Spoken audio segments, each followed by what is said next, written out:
사실 우리들이 기도할 때 많은 말을 할 필요가 없습니다.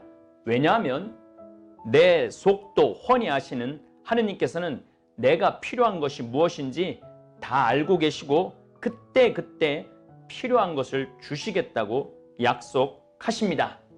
간혹 신부님 말 또 예수님이 이 말 잘 이해가 안 되고 믿지 못하겠습니다. 이렇게 반문하는 분들도 있습니다. 신부님, 제가 그렇게 로또 당첨하게 해달라고 기도했는데, 땅값 뛰게 해달라고 기도했는데, 그 건물 팔리게 해달라고 기도했는데 하느님께서 안 들어주시던데요. 내가 제일 필요한 건데 너무너무 간절히 청하는데 하느님이 지금 안 주시는 거는 아직 준비가 안 되어 있는 상태일 수도 있다는 것입니다. 그러므로 내일을 걱정하지 마라. 내일 걱정은 내일이 할 것이다. 그날 고생은 그날로 충분하다. 이 얼마나 기가 막힌 가르침이십니까? 그리고 정의로운 하느님 나라, 행복한 하느님 나라, 서름이 없는 하느님 나라, 억울한 사람이 없는 하느님 나라가 하늘에서와 같이 땅에서도 이루어지기를 간절히 기도합니다. 우리는 요즘 매일 미사 때 예수님께서 갈릴레아 호수가 정말 아름답게 내려다 보이는 산에 오르시어 군중을 가르치시는 산상 설교를 듣고 있습니다. 저는 정말 갈릴레아를 한 7번쯤 갔는데 그 잔잔한 물결 속에서 제가 보기에는 이렇게 좀 오후 늦음막하게 이 가르침을 가르치지 않았을까. 이 말소리가 가장 잘 전달되는 시간이 그 시간이라고 그럽니다. 그래서 예수님이 정말 산상에서 이런 정말 아름다운 가르침을 가르치신 모습을 상상 정말 할 수 있습니다. 다시 한번 여러분들 제가 말씀드리고 싶습니다. 어디서든 기회가 되신다면 예루살렘, 이스라엘만 한번 다녀오시기를 바라겠습니다. 유튜브를 시청하시는 분들은 느끼시겠지만 가르치심 한마디 한마디가 놓칠 수 없는 소중한 가르침입니다. 심지어 저의 아둔한 머리와 어눌한 언어로는 감히 설명조차 할 수 없는 내용들이 가득 들어있는 보물 창고와 같은 말씀을 전개하고 계십니다. 다른 가르침도 특별하지만 오늘 예수님은 우리에게 더 특별한 가르침, 가장 완전한 기도인 주님의 기도를 가르쳐 주십니다. 사실 우리들이 기도할 때 많은 말을 할 필요가 없습니다. 왜냐하면 내 속도 훤히 아시는 하느님께서는 내가 필요한 것이 무엇인지 다 알고 계시고 그때 필요한 것을 주시겠다고 약속하십니다. 간혹 신부님 말 또 예수님이 이 말 잘 이해가 안 되고 믿지 못하겠습니다. 이렇게 반문하는 분들도 있습니다. 신부님, 제가 그렇게 로또 당첨하게 해달라고 기도했는데, 땅값 뛰게 해달라고 기도했는데, 그 건물 팔리게 해달라고 기도했는데 하느님께서 안 들어주시던데요. 내가 제일 필요한 건데 하느님께서 내가 필요한 거를 하느님이 다 알고 계시다고 그러는 말을 못 믿겠습니다. 그렇게 묻는 분들 계십니다. 충분히 그 마음 이해합니다. 그런데 며칠 전 뉴스에서 2006년 특별한 직업 없이 떠돌던 젊은이가 17억짜리 로또 1등에 당첨되었습니다. 이 젊은이는 세금을 제외하고 14억 원의 돈을 손에 쥐었습니다. 그때 마침 폭행으로 수배 중이었는데 로또 상금 덕분에 변호사 선임도 할 수 있고 3개월 만에 수감에서 풀려납니다. 이제 마음만 잡고 행복한 길을 찾아 살면 행복했을 텐데 이 젊은이는 풀려난 뒤 룸사롱 같은 유흥시설을 출입하면서 돈을 흥청망청 썼습니다. 하루에 유흥업소에서 수백만 원을 뿌리기도 했습니다. 강원랜드 여기 1시간밖에 안 걸리는데 강원랜드에서는 도박하다 한꺼번에 수억 원을 잃기도 했습니다. 이렇게 살다 보니 로또 당첨 1년 만에 대부분의 돈을 날렸고 이후 대구 금은방 도둑질을 하고 금은방에서 18곳에서 절도 행각을 벌이다가 결국 감옥을 10년 넘게 들락날락하다가 전과 10범이 되었습니다. 휴대전화기도 막 훔치고 그랬는데 그 휴대전화기 훔친 이유가 뭐냐면은 휴대전화기 훔친 돈으로 로또를 사면 또 당첨될 줄 알고 그렇게 계속 도둑질을 했다고 그럽니다. 이 젊은이는 경찰에서 로또에 당첨되지 않았으면 10범짜리 범죄자는 되지 않았을 텐데 라고 후회를 했답니다. 이 젊은이는 14억을 쓸 준비가 안 된 사람입니다. 결국 14억이라는 어마어마한 재물이 이 젊은이를 탈출구 없는 범죄자로 만들었습니다. 유튜브 시청하는 분들에게 저는 물어보고 싶습니다. 우리 집에 진짜 권총이 하나 있어요. 그런데 장난감 총 갖기 놀기 좋아하는 5살짜리 아들이 자꾸 아빠한테 아빠 나 진짜 총 갖고 놀고 싶다면 진짜 총 달라고 졸라대는 아들에게 그래 우리 아들이 원하니까 이 아빠가 진짜 총 줄게 하고 진짜 총 갖고 놀아봐 하고 줄 아버지가 세상에 어디 있겠습니까? 그 총 아들한테 주면은 엄마도 쏘고 아빠도 쏘고 이웃도 쏠 수가 있어요. 그 아이한테는 그 총을 받을 자격, 준비가 안 돼 있는 것이죠. 여러분들도 지금 너무너무 간절히 청하는데 하느님이 지금 안 주시는 거는 아직 준비가 안 되어 있는 상태일 수도 있다는 것입니다. 혹시 여러분들 가운데 하느님 아버지께 청하는 것이 나도 죽이고 이웃도 죽일 수 있는 진짜 권총을 달라고 간구 기도하신 거는 아닌지 되돌아봐야 합니다. 그래서 예수님은 오늘 가장 완전한 기도를 가르쳐 주십니다. 앞부분은 하느님을 아버지라고 알려주십니다. 하느님은 우리 아버지이십니다. 이 우주를 창조하시고 인간에게 생명을 주신 아버지, 나에게 생명을 주신 아버지이십니다. 우리 아버지가 좀 괜찮은 아버지라고 저는 생각을 합니다. 그래서 우리 아버지의 이름이 거룩히 빛나면 내가 기분이 좋습니다. 저나 여러분이나 정말 하느님 아버지를 부를 수 있게 되어 너무 영광스럽고 행복합니다. 그리고 우리는 정말 중요하게도 한 아버지를 모시고 사는 한 형제, 자매, 식구인 것입니다. 저는 요즘 잠비아를 도와주신 은인들을 모셔서 감사의 뜻으로 사제관에서 식사 한 끼를 대접해 드립니다. 그런데 놀랍게도 교회 다니시는 분들이 너무너무 많습니다. 지금 현재로는 거의 반반 정도 되는 것 같아요. 그래서 제가 물어봤습니다. 아니 나는 천주교 신부고 당신은 개신교 신자인데 어떻게 저에게 그렇게 큰 금액을 봉헌하시느냐고. 그러면은 그분들이 저를 가슴 뛰게 하는 말씀을 하십니다. 신부님, 똑같은 한 하나님 아버지를 믿는데 신부님 좋은 일 하시는데 쓰시라고 봉헌하는 것입니다. 한 하나님 아버지를 믿는 같은 자녀라는 말에 얼마나 감사하고 고맙고 행복한지 모르겠습니다. 그래서 하늘에 계신 우리 아버지는 너네 아버지도 아니고 내 아버지도 아니고 우리 아버지라는 이 말씀이 얼마나 흥분되는 기도문입니까? 저는 잠비아에서 잠비아 가톨릭 교우들과 수녀님, 수사님들과 또 미사를 봉헌할 때 영어로 Our Father who art in heaven 이라고 한 목소리로 기도드릴 때 피부와 종족을 넘어서서 이들도 내 형제요 자매라는 생각을 하면 가슴이 먹먹하기도 하고 흥분되기도 합니다. 먹먹한 이유는 너무 많은 유럽 제국들한테 착취를 당해갖고 가지고 있는 게 하나도 없습니다. 또 이들한테 대학교를 줘주고 간호대학을 줘주고 초등학교, 중고등학교를 줘줘갖고 이들이 이렇게 행복하게 앞으로 행복한 환경 안에서 살 것을 생각하면은 Our Father, 우리 같은 아버지라고 기도하는 이 사랑하는 우리 잠비아 형제들 미래를 생각하면 흥분되기도 합니다. 우리 하느님 아버지의 이름이 거룩히 빛나기를 간절히 바랍니다.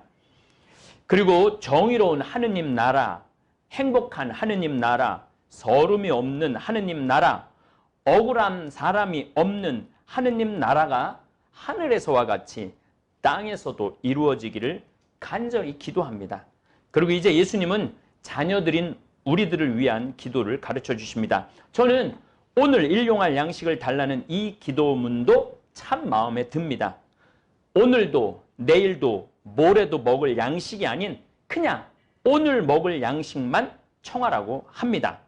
만약 우리가 오늘도 내일도 모레도 심지어 평생 먹을 거를 달라는 기도는 제 생각에는 욕심이 꽉 찬 기도문입니다. 우리가 언제 어느 때 하느님께 불려갈지도 모르는데 내일 모레까지는 기약이 없는 세상입니다. 예수님은 오늘을 참 중요하게 생각하십니다. 같은 상상설교 바로 같은 장에 지금 여러분들은 산상설교 6장을 듣고 계신데 6장 마지막 무엇을 먹을까, 무엇을 마실까, 무엇을 차려 입을까 걱정하지 말라고 가르치시면서 마지막으로 예수님은 이렇게 가르치심을 맺으세요. 그러므로 내일을 걱정하지 마라. 내일 걱정은 내일이 할 것이다. 그날 고생은 그날로 충분하다. 이 얼마나 기가 막힌 가르침이십니까? 내일을 걱정하지 말라고 하시면서 내일 걱정은 인간이 내가 하는 것도 아니고 내일이라는 시간이 걱정을 한다는 거예요. 내일이라는 시간이. 사실은 우리는 내일이라는 건 나한테 주어진 게 아니에요. 근데 많은 사람들은 내가 내일을 어떻게 살아나갈까? 그건 무슨 얘기냐면 내가 내일 생명이 주어지면 또 내일 걱정하면 된다는 거예요. 그러니까 오늘로 충분하다는 거죠. 우리 인생살이가 얼마나 힘들고 기약이 없으신지 너무나 잘 아신 예수님의 가르침입니다. 오늘 하루 굶지 않고 욕심 부리지 않고 살면 내일의 찬란한 해가 떠오를 것입니다. 로또 당첨금 14억을 1년 만에 날린 이 젊은이가 이 기도문의 의미를 알았다면 10범의 범죄자는 안 되었을 것입니다. 오늘 일용할 양식을 주신 것에 대해서만 감사했다면 여러분들도 이 참 미묘한 건데 정말 우리가 내일 먹을 거가 있으면 마음에 놓이죠. 모레 먹을 거 있으면 마음에 놓이죠. 근데 자꾸 나중 것만 하고 오늘에 충실하지 못하면은 사실은 우리는 행복한 삶을 살 수가 없게 됩니다. 또 예수님 이렇게 가르치십니다. 저희를 유혹에 빠지지 않게 하시고 저희를 악에서 구하소서. 인생은 끊임없는 유혹의 연속입니다. 돈에 대한 유혹, 명예에 대한 유혹, 권력에 대한 유혹, 출세에 대한 유혹, 뽐내고 싶은 유혹, 성적인 유혹, 이 온갖 유혹에 빠지지 말아야 합니다. 그리고 끝으로 너희가 다른 사람들의 허물을 용서하면 하늘의 너희 아버지께서도 너희를 용서하실 것이다. 그러나 너희가 다른 사람들을 용서하지 않으면 아버지께서도 너희의 허물을 용서하지 않을 것이다. 이 기도문에 제가 굳이 덧붙일 말도 없지만 사실 우리는 인생을 살아가면서 모두 가해자인 동시에 피해자입니다. 신부님, 저는 남한테 한 번도 해코지 한 적이 없이 착하게 살아왔는데 어떻게 제가 가해자가 됩니까? 사실 착한 것도 남한테는 지긋지긋한 존재가 될 수도 있습니다. 인간 세상에 살면서 죄 안 짓고 살 수 있는 사람은 한 사람도 없어요. 한 살 차이로 죄 안 질 것 같아요, 여러분들? 예, 아빠 퇴근하고 엄마 힘들게 일했는데 낮에는 잘 자다가 밤에 밤새 울면은요 정말로 엄마 아빠 아무리 사랑스러운 아들 딸들이지만 짜증나고 부부끼리 서로 싸움의 원인이 되기도 합니다. 이 세상에 왔다는 것 자체가 죄의 연대성 속에 머무는 거죠. 저도 착한 사람 많이 만나봤는데 속 터질 때가 한두 번이 아닙니다. 심지어 예쁜 것도 죄가 될 수도 있습니다. 인간 세상에 발을 딛고 사는 한 누구인가는 가해자고 또 살아가면서 나는 억울한 피해자가 될 수 있습니다. 그래서 우리는 무조건 용서해야 합니다. 그리고 겸손해야 합니다. 저는 교도소 사목하는 신부님에게서 기가 막힌 이야기를 들은 적이 있었습니다. 교도소 재소자들을 만나서 인생살이 얘기 듣고 결국은 범죄자가 될 수밖에 없었던 이야기를 들어보면 감옥에 있는 사람들은 기결수고 감옥 밖에 있는 사람은 미결수라는 생각이 든다고 저에게 얘기를 하더라고요. 뭐 어렸을 때 부모 없이 태어나갖고 힘들게 해갖고 배가 고파갖고 어쩔 수 없이 빵에 손을 대고 이렇게 해서 이렇게 왔다. 그런 얘기를 이렇게 들어보면은 과연 우리가 저 사람한테 손가락질을 할 수 있을까? 이런 생각이 든다고 그래요. 또 이 세상에서 나쁜 짓 정말로 많이 하고 사람들 힘들게 하면서도 떵떵거리고 살고 있는 미결수들이 많다는 거예요. 지금 저 서울 명동에 그냥 수도 없는 사람들이 감옥이 아닌 세상에 살아가지만 그 사람들 속에서도 남 힘들게 하는 미결수들이 있다는 얘기입니다. 사실 세상에서 살아가는 많은 분들이 아직 미결수일 수 있습니다.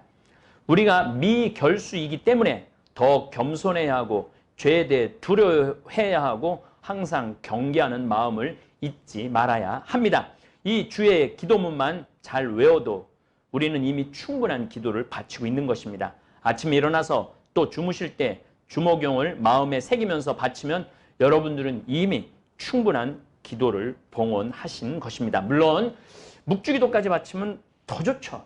이 묵주기도를 바치면은 예수님의 일생을 이렇게 쫙 매일매일 이렇게 삶 안에서, 그러니까 이 생활 안에서 예수님의 일생을 할 수가 있어요. 물론 이 기도문은 그냥 상투적으로 하면 안 돼요.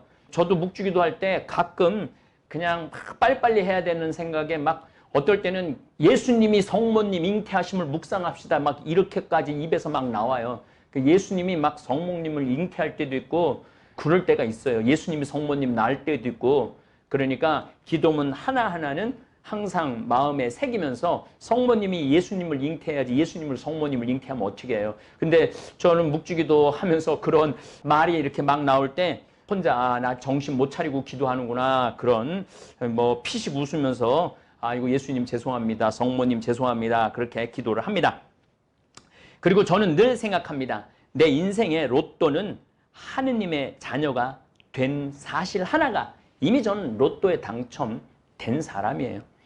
슈퍼, 잭팟, 로또는 내가 하느님의 사제가 되었다는 사실입니다. 하느님을 아버지로 모시고 사시는 믿는 모든 분들은 이미 우주적으로 로또에 당첨된 분들이십니다. 하느님이 우리의 로또이십니다.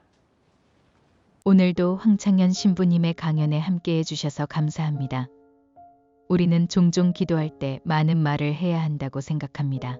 하지만 예수님은 이렇게 말씀하셨습니다. 하느님께서는 너희가 구하기 전에 무엇이 필요한지 이미 알고 계신다.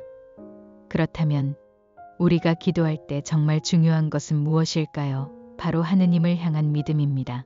그런데 우리는 자꾸 물질적인 것만 바라며 기도합니다. 돈을 주세요. 좋은 직장을 주세요. 로또에 당첨되게 해주세요. 하지만 하느님께서 우리가 원하는 것을 당장 주시지 않는 이유는 우리가 아직 준비되지 않았기 때문입니다. 예수님은 완전한 기도를 가르쳐 주셨습니다. 그것이 바로 주님의 기도입니다. 하늘에서와 같이 땅에서도 이루어지소서. 이 기도에는 정의롭고 행복한 세상, 억울한 사람이 없는 세상을 향한 간절한 소망이 담겨 있습니다. 또한 예수님은 내일 일을 걱정하지 마라. 내일은 내일이 알아서 할 것이다 라고 하셨습니다. 그날의 고생은 그날로 충분하니 미리 일어나지도 않은 일을 걱정하지 말라는 것입니다. 우리는 이미 하느님의 사랑 안에서 살아가는 사람들입니다. 우리 삶 자체가 로또에 당첨된 것과 같습니다. 하지만 우리는 그 사실을 깨닫지 못하고 더 많은 것을 바라고 걱정하며 살아갑니다.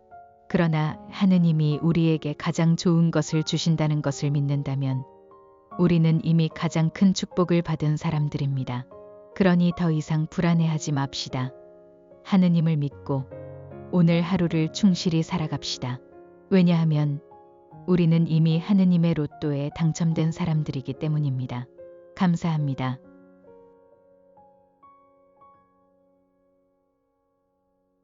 하늘에 계신 우리 아버지, 아버지의 이름이 거룩히 빛나시며 아버지의 나라가 오시며 아버지의 뜻이 하늘에서와 같이 땅에서도 이루어지소서. 오늘 저희에게 일용할 양식을 주시고 저희에게 잘못한 일을 저희가 용서하오니 저희 죄를 용서하시고 저희를 유혹에 빠지지 않게 하시고 악에서 구하소서. 아멘.